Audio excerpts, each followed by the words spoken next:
कि यकीन जाने गारंटीड आपको डर लगेगा, तो इसलिए दिल थाम कर सुनिएगा।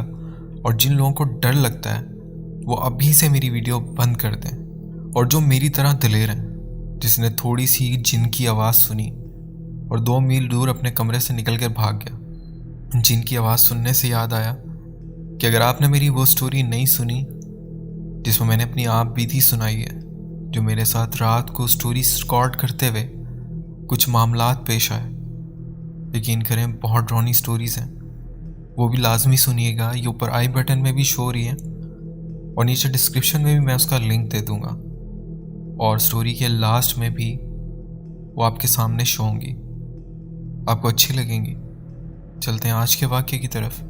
ये वाक़या हमें सुहेल साजिद, जो रिश्ते में हमारे करीब के भाई लगते हैं, उन्होंने सुनाया था। ये उनकी आप बीती है, तो चलते हैं उनकी आप बीती उन्हीं की ज़ुबानी सुनाते हैं। अस्सलाम वालेकुम अदनान। ये वाक़या 2005 का है। उससे पहले थोड़ा पीछे लेकर चलूँ तो 2001 में मेरे वालिद साहब की डेथ हो गई थी। उससे पहले हम दादा के घर रहा करते थे। आहिस्ता आहिस्ता वो ख़ानदान बड़ा होता चला गया। चचा की फैमिली, ताया की फैमिली। अब वो घर छोटा पड़ने लग गया, तो हम मलीर के इलाके में एक छोटा सा घर देख के वहाँ शिफ्ट हो गए। वो घर हमें काफ़ी मुनासिब किराए में मिल गया था, क्योंकि वालिद साहब की डेथ के बाद अब हमारे हालात उस तरह नहीं थे। वो तंगदस्ती में गुजारा कर रहे थे। मैं एसी फ्रिज का काम किया करता था। मैं सुबह जाता और रात को घर आता। मेरा एक और भाई भी, जो शिफ्टों में ड्यूटी किया करता था, रात को वो घर नहीं होता था। मेरे 2 भाई और मैं और मेरी वालदा रात में हम लोग ही घर में हुआ करते थे। हुआ कुछ यूँ कि हमने जब वो घर शिफ्ट किया शुरू में, तो हमारे साथ कुछ भी ऐसे मामलात नहीं हुए, लेकिन आहिस्ता आहिस्ता उस घर में कुछ अजीब पुरस्रात मामलात होना शुरू हो गए।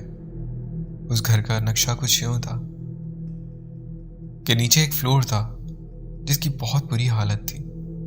उसके ऊपर फर्स्ट फ्लोर जिस पे हम रहा करते थे, और टॉप फ्लोर पर एक कमरा था जिसके साथ एक किचन और एक वॉशरूम। जैसे एक छोटी फैमिली, लाइक एक मियाँ बीवी या एक बच्चा, उनके लिए वो एक कमरा माली मकान ने बना रखा था कि कोई ऐसी फैमिली आए तो उसको रेंट पे दे दिया जाए। सबसे नीचे वाले फ्लोर पे भी कोई नहीं रहता था, और ना ही सबसे ऊपर वाले फ्लोर पे कोई रहता था। फर्स्ट फ्लोर पर हम आ चुके थे। अदनान, उस घर की हालत इतनी ख़राब थी। वो बहुत विंटेज हाउस था।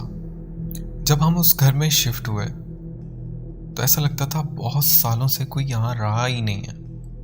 वो हमें किसी जान पहचान से वो घर मिला था, और जब हमने इसको आकर खोला था तो ऐसा लगता था जैसे कोई इस घर में कोई देखने भी नहीं आया इसको।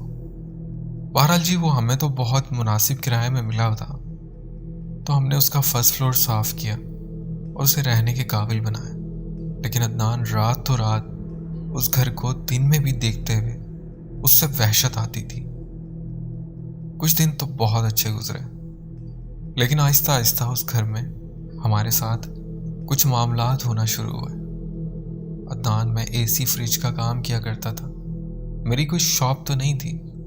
मेरे कुछ कस्टमर्स थे जो मेरे फ़ोन पे ही मुझसे कांटेक्ट करते। मैं सारा दिन वहाँ काम करता। कभी छतों पे धूप में एसी लगा रहा हूँ, कभी बिल्डिंगों पे लगा रहा हूँ। मैं बहुत मेहनत वाला काम करता था।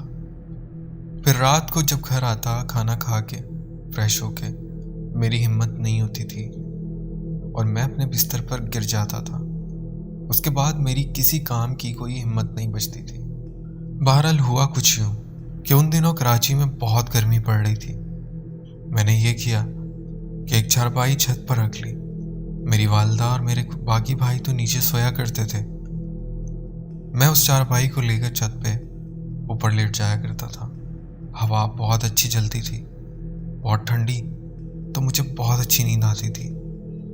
और चूंकि पूरे दिन का थका हुआ, सोने के बाद मुझे होश ही नहीं होती थी कि मैं कहाँ पड़ा हूँ, कैसे पड़ा हूँ। अब आते हैं असल वाक़े की तरफ कि जैसे कि मैंने बताया कि छत पर एक कमरा था। 1-2 बार मैंने दिन में देखा था उस कमरे में माली मकान ने कुछ सामान वगैरह फेंक रखा था, टूटे हुए टायर वगैरह, कुछ पुरानी चीज़ें, सब जैसे स्क्रैप उस कमरे में उन्होंने फेंक रखा था। माली मकान अलग कहीं रहता था और वो घर हमें इंडिपेंडेंट मिला था। अदनान, शुरू में तो मुझे शायद होश नहीं थी, चूँकि मैंने बताया कि मैं बहुत थका हुआ होता था। शायद मेरी नींद के दौरान ये एक्टिविटीज़ होती हैं, लेकिन होना कुछ यूँ शुरू हुआ कि जैसा कि मैंने बताया कि मुझे बहुत थकावट होती थी, मुझे कोई होश नहीं होती थी कि मैं कहाँ पड़ा हूँ, कैसे पड़ा हूँ। लेकिन जब मैं सुबह उठता तो मेरे साथ एक पुरस्कार बात ये होती कि मेरी चादर जो मैं अपने मुंह पर भी नहीं लेता था, वो चादर कोई मेरे मुंह तक मुझे उड़ाकर रात में चला जाया करता। मैं समझता मेरी वालदा आती हैं ऊपर छत पे, वो अपनी ममता में कि मेरा बेटा सो रहा है या मेरा कोई भाई, वो मुझे उड़ाकर चले जाते हैं। कुछ दिनों मैंने इग्नोर किया, फिर एक दिन रात के एक पहर तकरीबन 2 से 3 का टाइम था।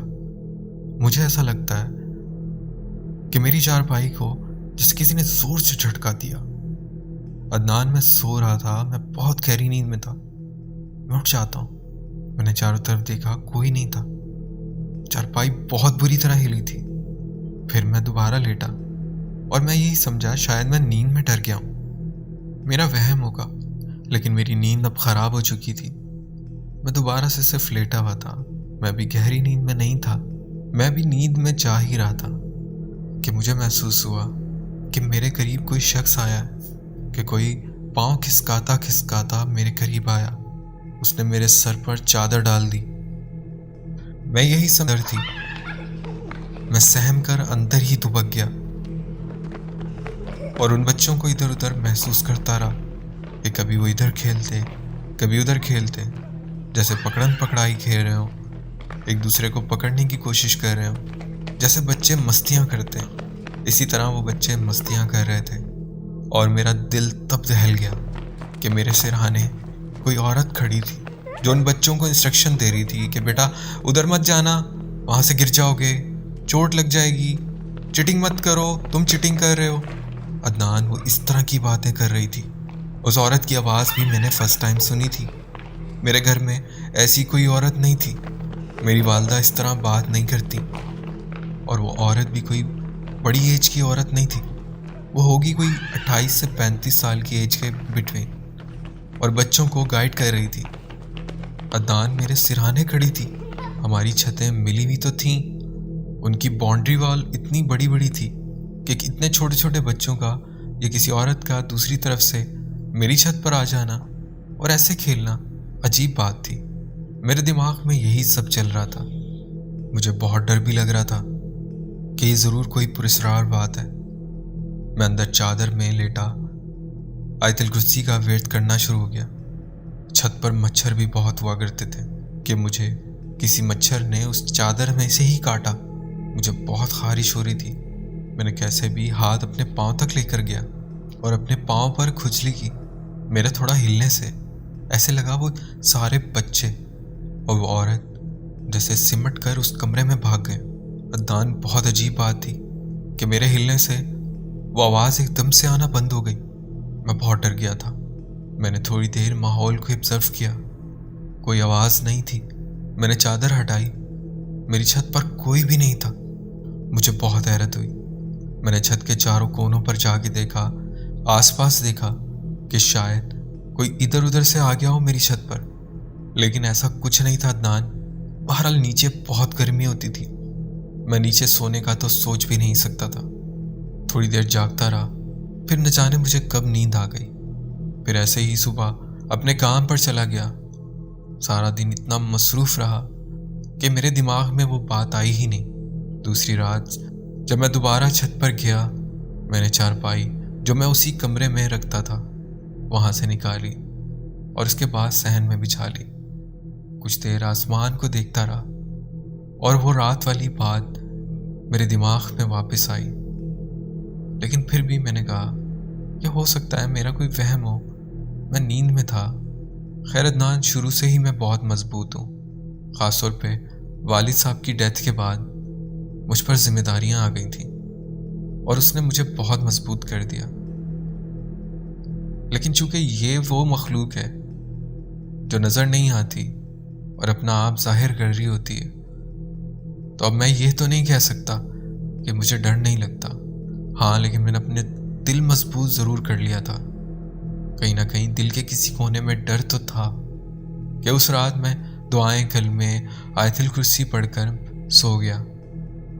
रात को उसी पहर अब जो मेरे साथ होने जा रहा था, शायद ही आपके व्यूअर्स मेरी इस बात पर यकीन करें, लेकिन मैं बताता चलूं, ये बिल्कुल सच बात है।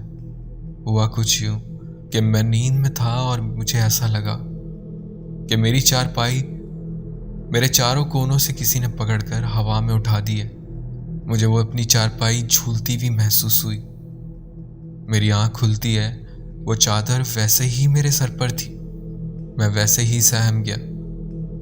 कुछ देर मैंने उस चारपाई को हवा में झूलता महसूस किया। मैंने जोर जोर से आयतुल कुर्सी पढ़ना शुरू कर दी और मुझे महसूस हुआ कि आहिस्ता आहिस्ता मेरी वो चारपाई किसी ने जमीन पर रख दी। अदनान, वो चादर मेरे मुंह पर डालने की लॉजिक भी मैं बताता चलूं कि वो जो भी मखलूक थी वो रात को निकलती थी उसी रूम से, लेकिन वो शायद ये नहीं चाहते थे कि मैं उनको देखूं, तो इसीलिए वो मेरे मुंह पर मेरी चादर उड़ा देते थे। इस दफा तो बहुत खौफनाक बात हो गई थी, और जैसे ही चारपाई किसी ने जमीन पर रखी, ऐसे जैसे शरारती बच्चे आपस में हंस रहे हों, उन्होंने फिर छत पे खेलना शुरू कर दिया और वो औरत वैसे ही मेरे सिरहाने खड़ी इंस्ट्रक्शन पास कर रही थी। बहरहाल मैंने आज हिम्मत की। मैंने कहा जो होगा देखा जाएगा। जब मैंने आयतुल कुर्सी पढ़ी, मेरे अंदर कुदरती अल्लाह की तरफ से हिम्मत पैदा हुई। मैंने कहा जो भी होगा आज देखा जाएगा। मैं फौरन से चादर उठाता हूँ और देखता हूँ कौन है। मुझे आवाज़ आ रही थी बच्चे खेल रहे हैं। वो औरत मुसलसल मुझे अपने सिरहाने खड़ी महसूस हो रही थी कि मैंने अचानक से वो चादर हटाई तो देखता हूँ मेरी छत पर कोई नहीं था। बड़ा अजीब माजरा था।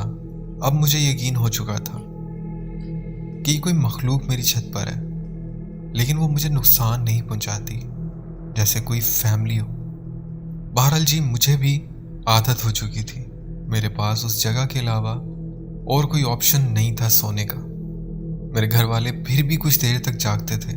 मैं तो इतना थका हुआ होता कि मैं जल्द ही जाकर सो जाता था। एक ये वजह भी थी ऊपर सोने की। अदनान, अब तो ऐसा होता कि रात को कभी कभार मुझे ऐसा फील होता जैसे मेरी चारपाई जोर से किसी ने झटके से हिला दी हो, जैसे कोई बच्चा खेलता खेलता मेरी चारपाई से टकरा गया हो। मेरी उससे आंख खुल जाया करती, लेकिन मैं फिर अपनी आंखें बंद कर लेता और फिर दोबारा सो जाता। लेकिन वो मुझे कोई नुकसान नहीं पहुंचाते थे।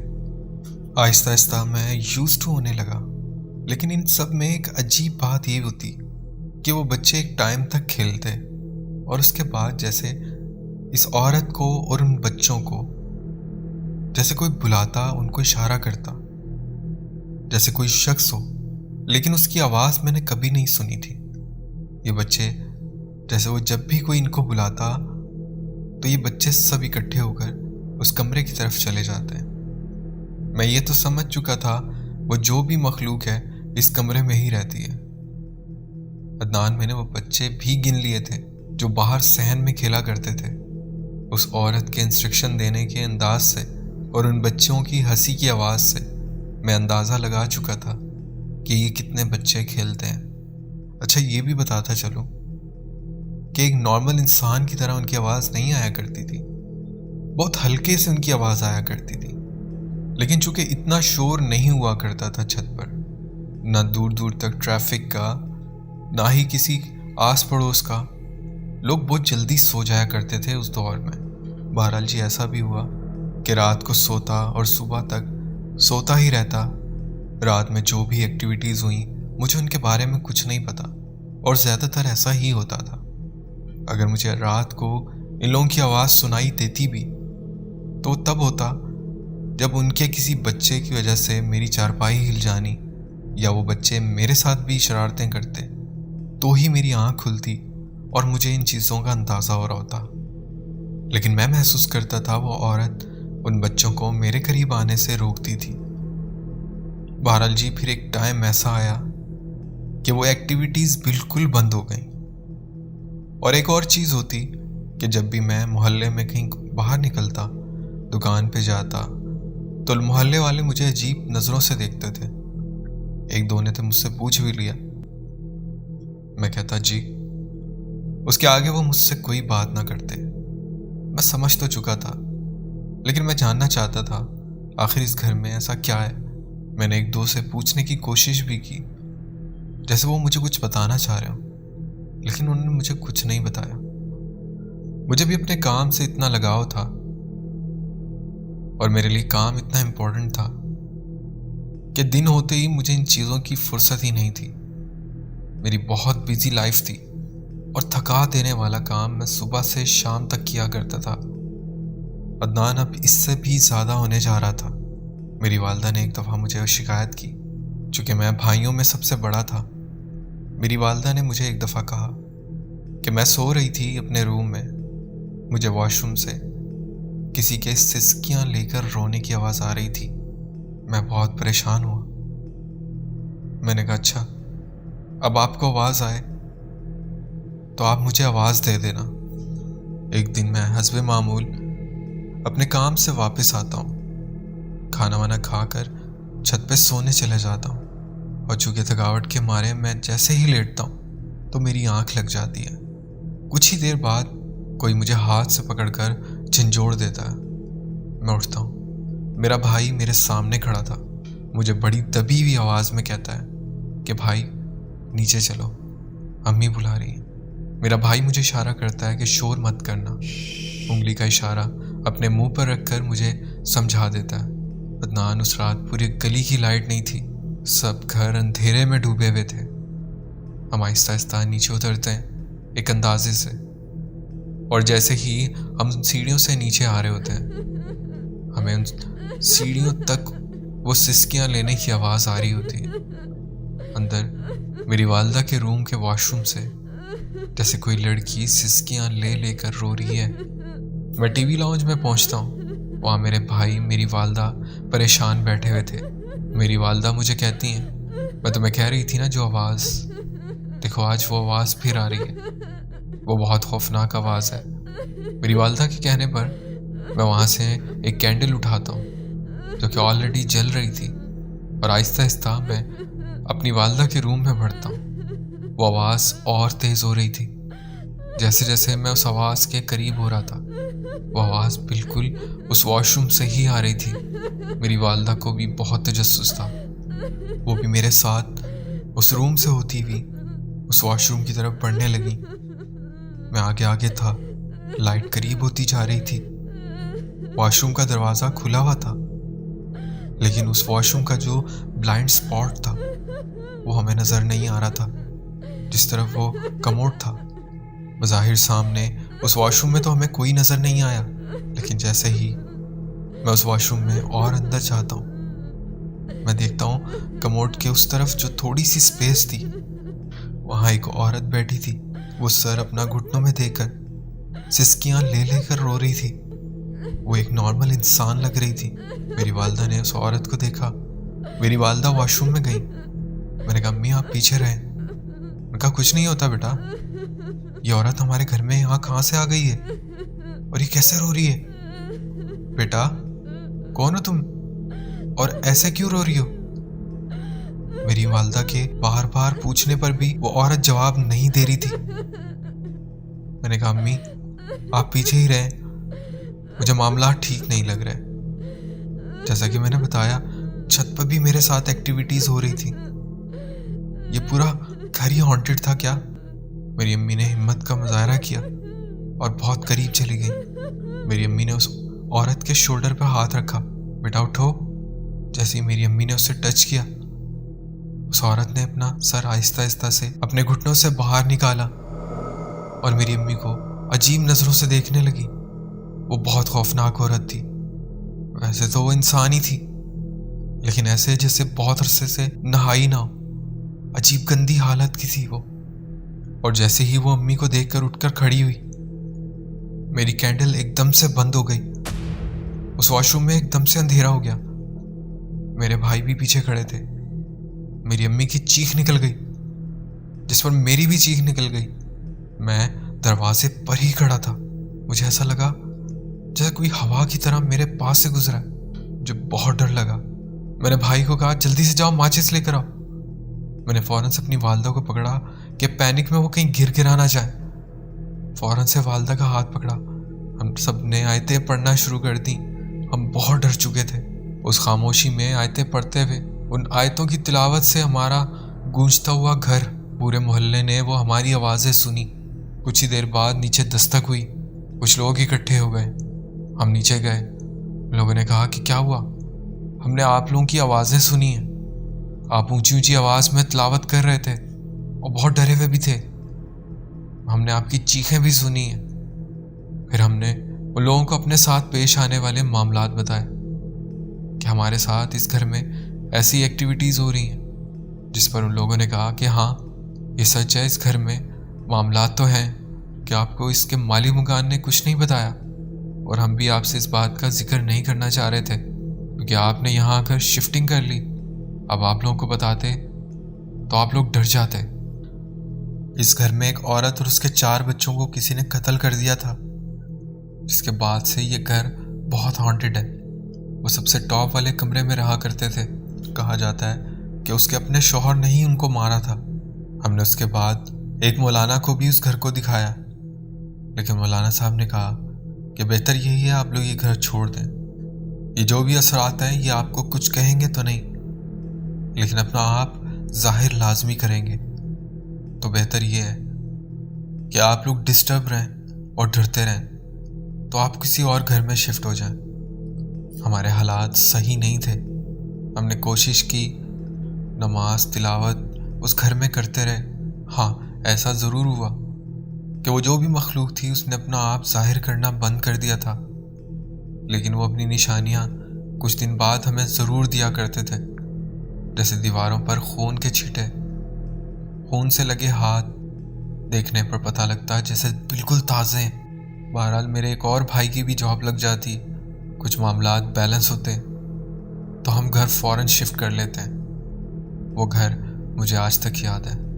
वो बहुत खौफनाक घर था। बहरहाल ये मेरा एक वाक़या था, तो मैंने कहा आपसे शेयर करूं और आपके सब्सक्राइबर से भी। बहरहाल दोस्तों, यदि आज की हमारी स्टोरी अच्छी लगी हो तो वीडियो को लाइक करके लाजमी जाइएगा। और अगर आप मेरी स्टोरी सुन रहे हैं और अभी तक मेरा चैनल सब्सक्राइब नहीं किया तो यार फ़ौरन से चैनल सब्सक्राइब कर लें। ऐसी और इंटरेस्टिंग स्टोरी सुनने के लिए दोस्तों अपना बहुत ख्याल रखिएगा, दुआ में याद रखिएगा। अल्लाह हाफिज़।